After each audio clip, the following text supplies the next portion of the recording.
falkeeda waadaniyoosheedo isu sama falkeeda waadaniyoosheedo nin lagu sexdo seexan ilbaadkeeda seexan nin lagu sexdo seexan haseexan haseexan haseexan haseexan soojeedo waynu feejigo haseexan haseexan haseexan haseexan soojeedo waynu feejigo soomaalidii midowdo saxalkii baxayo samaatee soomaalidii midowdo saxalkii baxayo samaatee nin lagu sexdo seexan ilbaadkeeda seexan nin lagu sexdo seexan.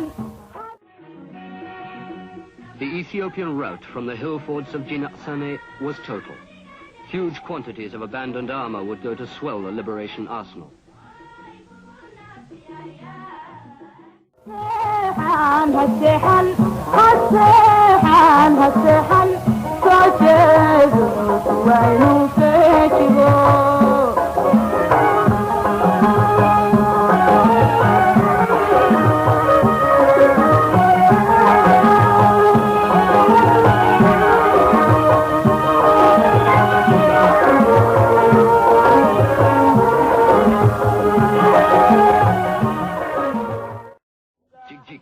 A crucial city. Ceded to Ethiopia in 1945, Somali Jigjiga was at last liberated on September the 16th, 1977. Its loss was a decisive blow to the Ethiopians. Of its garrison, no less than half were killed or taken prisoner.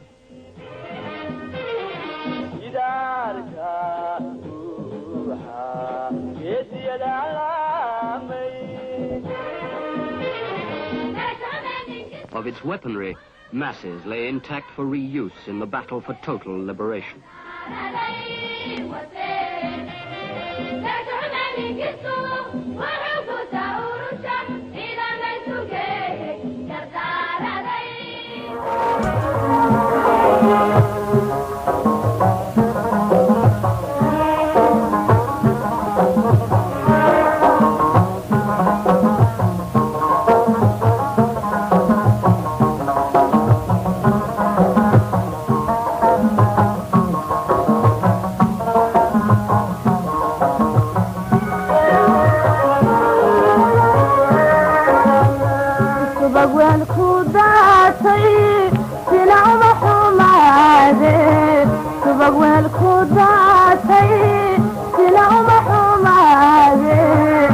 الصبح وانا قدامي على كان السلام والصبح وانا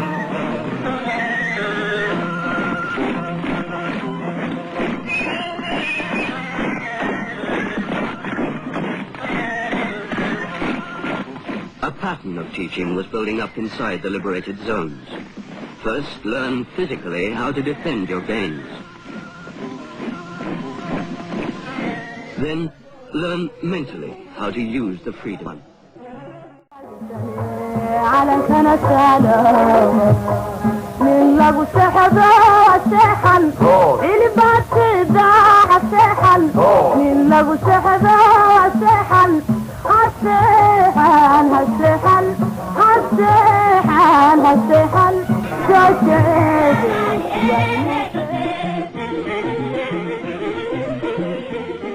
Ethiopian trenches in Border.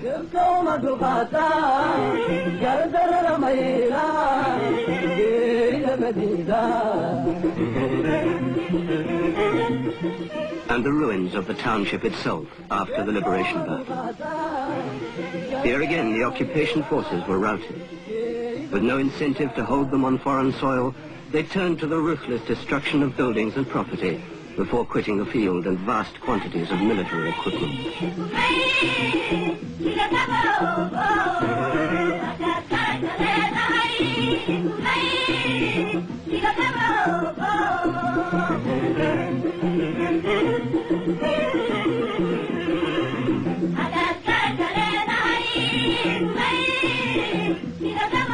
Once again, schooling followed here in the wake of the liberators.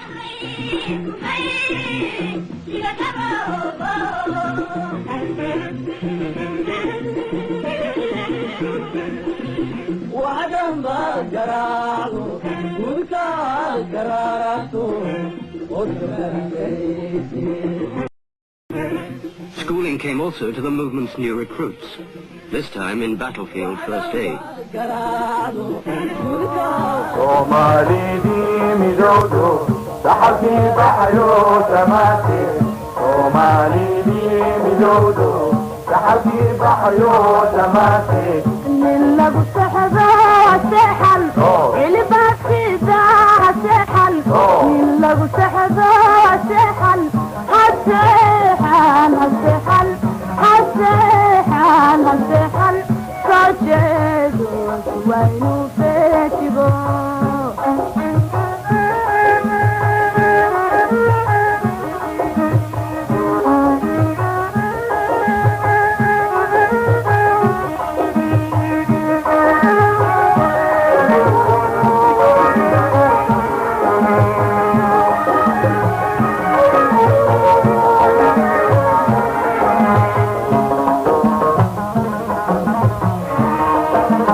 While the Liberation Front set to training its eager but very raw recruits, other social services moved in to consolidate the society around them.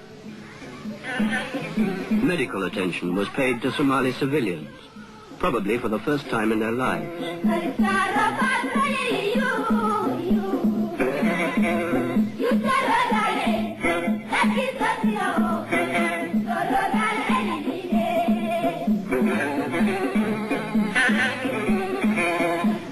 For the first time in 30 years, Wader looked set for a return to settled community life.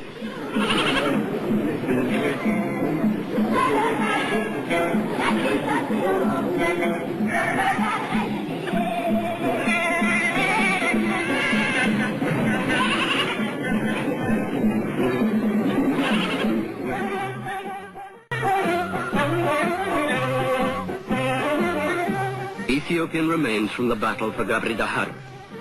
After 3 days of bitter fighting, the township was freed on July 24th, 1977.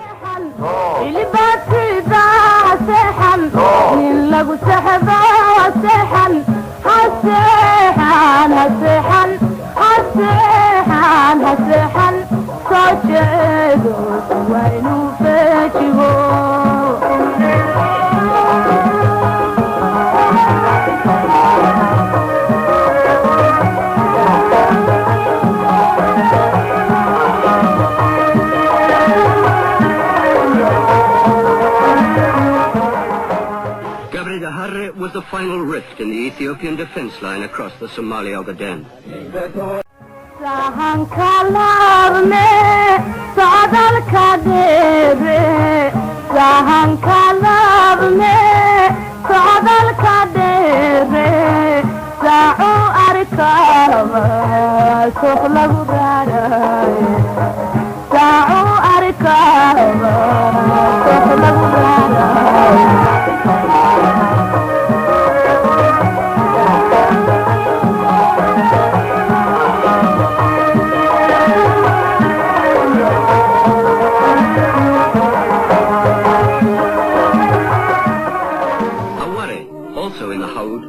Annexed by Ethiopia in 1922 after the defeat of the Somali national hero, Mohammed Abdullah Hassan, called by the British the Mad Mullah.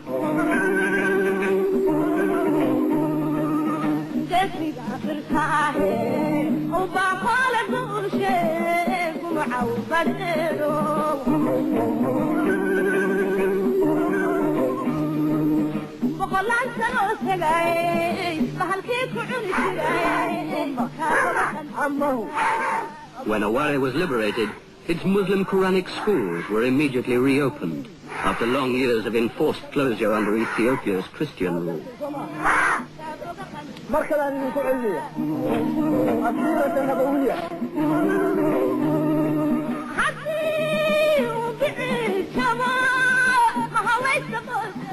Once again in Awari. The Soviet Union began shipping in weapons and 15,000 troops to fight in Ethiopia. The troops were Cuban.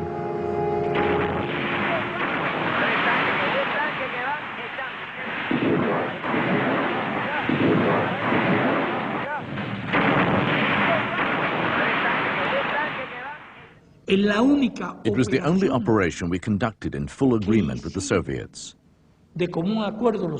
No such cooperation took place even in Latin America. Quite the opposite.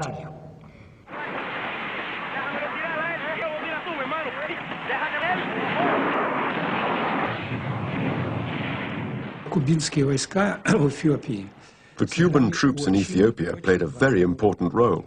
The Ethiopians couldn't have provided the military organization to destroy the Somali troops in such a short period of time, even with our help.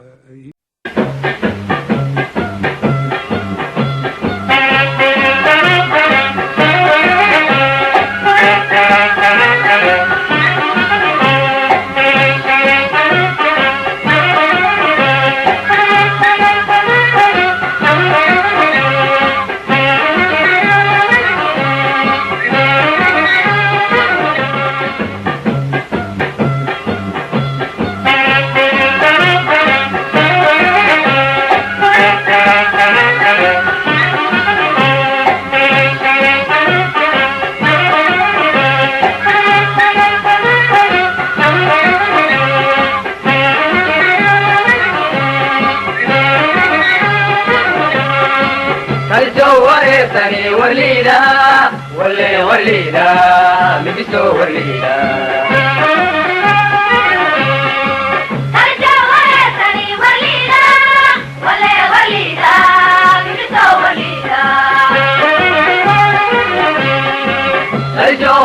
سري وليدا وليدا مبسو وليدا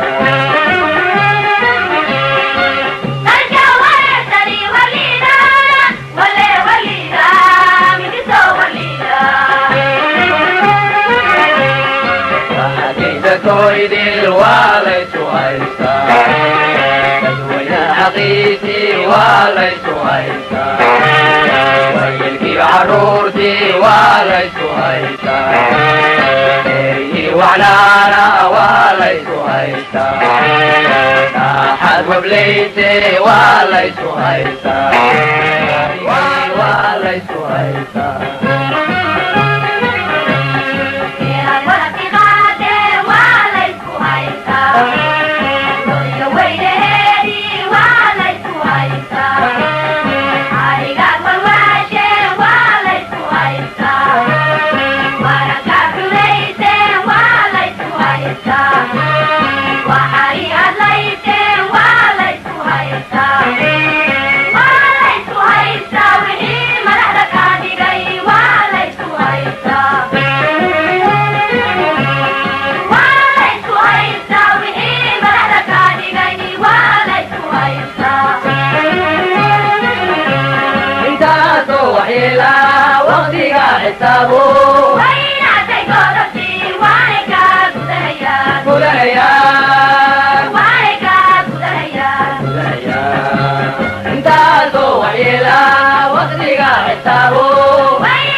ودري دار تيبان كاويعا ولا أمد وستجريبان كاواما ولا أقول ويل حدان وحبك عليلي ولا ودري دار تيبان كاويعا ولا أمد وستجريبان كاواما ولا أقول ويل حدان